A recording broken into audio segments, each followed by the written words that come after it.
ሰላም ሰላም ውድና የተከበራችሁ በመላው ዓለም ያላችሁ ኢትዮጵያውያን ኤርትራውያን ወዳጅ ወገኖቼ እንኳን ሰላም መጣችሁ ወደ እኔ ቤት። ክፉ አይንካችሁ፣ በስራችሁ ስኬታማ ሁኑ። ያላገባችሁ ፈራህ እግዚአብሔር ያደረበት ትዳር ይስጣችሁ። ያገባችሁ ፈራህ እግዚአብሔር ያደረበት ትዳር ይሁንላችሁ። የማታ እንጀራ ይስጣችሁ። በልጅ ተባረኩ፣ ዘራችሁ ይባረክ። ውድና የተከበራችሁ የምስራቅ ልኑር ለልጆቼ ቤተሰቦች ኢትዮጵያውያን ኤርትራውያን ወዳጅ ወገኖቼ ዛሬ ይዤ የምላችሁ የመጣሁትኝ ስለ ተልባ ጥቅም ነው። ተልባ በውበት በጣም የምንጠቀመው ለፊታችን፣ ለተጨማደደ ፊት፣ ለፀጉር በጣም ሪኮመንድ ማድረገው እና በጣም እንድትጠቀሙት ከምትን ከምላቸው አብሽ፣ ተልባ በጣም ጥሩ፣ ሮዝመሪ፣ የስጋ መጥበሻ፣ እንደዚህ እነኚህ ነገሮች በጣም ጠቀሜታ አላቸው። እኔ ባልጠቀም እናንተ እንድትጠቀሙ ፈልገው ማለት ነው። ደግሞ በተጨማሪ ደግሞ ተልባ በጣም በጣም በጣም ለጤና በጣም ጠቀሜታ አለው። ለአንጀት ካንሰር፣ ለብዙ ለቫይታሚን ቢ 12 እንግዲህ ቫይታሚን ቢ 12 ማለት ለአይምሮዋችን በጣም የሚያግዘንና የመርሳት ችግርን እንዴት ነው እንትን የሚል የሚያነቃቃ አይምሮን የሚያነቃቃ ነው። እስኪ ላንብብላችሁ። አዲስ ይሁናችሁ ሰብስክራይብ በማድረግ አግዙኝ። እስኪ ነባሮቹ ደግሞ ላይክ በማድረግ ቪዲዮውን ጀምሩ። ተልባ መመገብ የሚያስገኛቸው 6 ጥቅሞችን ነው ዛሬ እንትን ምላችሁ ማለት ነው።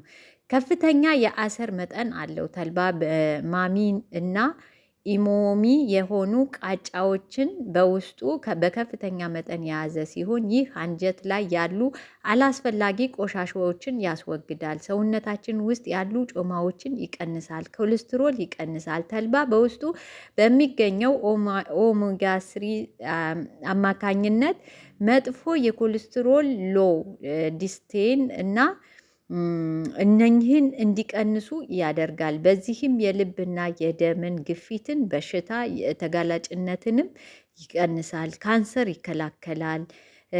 እንደ ተልባ ፍሬውን የተልባ ፍሬ የጡት ካንሰርን ተጋላጭነትን እንደሚቀንስ አውጥቶ በተልባ ፍሬ ውስጥ የሚገኙትን 3ቱ ሊጋኖች በአንጀት ላይ በሚገኙት ባክቴሪያዎች አማካኝነት ወደ ኢንትሮላክቶን እና ኢንትሮሲካል በመቀየር የሰውነት ውስጥ ያሉ ሆርሞኖችን እንዲመጠጡ ያደርጋል። ኦሜጋ 3 በውስጡ ስለያዘ በሽታን የመከላከል አቅም እንዲገነባ ይረዳናል። የልብን ምት እንዲስተካከል እና የልብ ጡንቻ መቆጣትን እንዳይኖረን ይረዳናል። በማረጥ ጊዜ ያለ ህመምን ይቀንሳል። በማረጥ ጊዜ ማለት አሁን እኔ አሁን እድሜ በጣም ትልቅ ነው። ወደ 40 ምናምን ውስጥ ነኝ። እንግዲህ እንደ ራሴ ሳስበው 46 እና 47 እና 48 እየሆንኩ ነው ብዬ አስባለሁ። ግን አላቅም እድሜን አስተካክዬ ማለት ነው። እንደዛ ነው የምገምተው ከኖርኳቸው ኖሮዎች አንጻር እና በጣም ነው ይሄ አሁን ፔሬድ ሊያቆም ሲል በጣም ብዙ ፈተናዎችን ነው የሚፈትነው። በሱ ጊዜ በጣም አስፈላጊ ነው እንደኔ አይነት ትልልቅ የሆናችሁ ማለት ነው። በተጨማሪም የወር አበባ ውህደትን ያስተካክላል። ቁርጥማትንና የሆድ መነፋትን ይቀንሳል። የአጥንት መገጣጠሚያ ቁርጥማትን ህመሞችን ያስታግሳል። በውስጡ ኦሜጋ 3 ስለያዘ ነጭ የደም ሴሎች በብዛት እንዲመረቱና ህመሙ እንዲቀንስ ይረዳል። ተልባ ማለት ነው በተፈጥሮ የመዝለግለግ ባህሪ ስላለው ሁላችንም በጣም ነው የሚከብደን ለመጠጣትና እንትን ለማለት ጥሬውንም ቢጠጣ ለእንትን በጣም አብሶ ለጡት ካንሰር፣ ለኮሌስትሮል በጣም ለኮሌስትሮል፣ ለአይምሮ ቫይታሚን ቢ 12 ስላለው ብዙውን ጊዜ ቫይታሚን ቢ 12 ደግሞ አይምሮአችንን የሚያግዝ በጣም በቃ ማግኒዚየምን በማግኒዚየም ውስጥ ምናምን ስለሚገኝ ማለት ነው። ቫይታሚን ቢ 12 ከዶሮ ስጋ፣ ከእንቁላል፣ ከአሳ፣ ከቀይ ስጋ ነው የምናገኛቸው እና እነኝህን መመገብ በጣም አስፈላጊ ነው እንደኔ ማለት ነው። እኔ ግን ለምን እንደሆነ አላውቅም ሁል ጊዜ ምርመራዬ ላይ ቫይታሚን ቢ 12 በጣም ይበዛብኛል።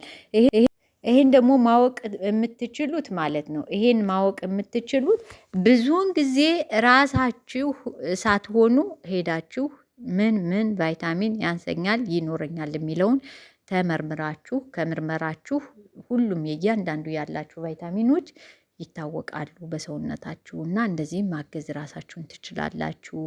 የኔ ውዶች ተልባ በጣም ጠቀሜታ አለው።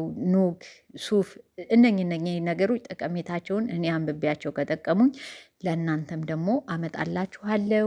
ውድና የተከበራችሁ ቤተሰቦቼ እንግዲህ ቪዲዮን ላይክ በማድረግ ጀምሩት። አዲስ የሆናችሁ ሰብስክራይብ በማድረግ አግዙኝ፣ ቤተሰብ ሁኑ። በሌላ ቪዲዮ ደግሞ መለስ ብዬ እስክመጣ ድረስ ቸር ሰንብቱ። ክፉ አይንካችሁ፣ ያሰባችሁበት ድረሱ። የማታ እንጀራ ይስጣችሁ። ብዙን ጊዜ እጠፋለሁ፣ በጣም ይቅርታ። ለቅቄ እኔ አልማልገባበት ጊዜ አለ። ቪዲዮን ሳምንት የማላይበት ጊዜ አለ። አይመቸኝም ካለውበት አንጻር የማይሆን ስለሆነ ግን ቪዲዮ እለቃለሁ ሰርቼ ሲመቸኝ ሰርቼ እለቃለሁኝ። ውድና የተከበራችሁ ቤተሰቦቼ እግዚአብሔር ያክብርልኝ፣ ክፉ አይንካችሁ፣ የማታ እንጀራ ይስጣችሁ፣ ዘራችሁ ይባረክ። እመቤቴ ማርያም ከእናንተ ጋር ትሁን። ያሰባችሁበት ድረሱ። በሌላ ቪዲዮ መለስ ብዬ እስክመጣ ድረስ ቸር ሰንብቱ። እግዚአብሔር ያክብራችሁ።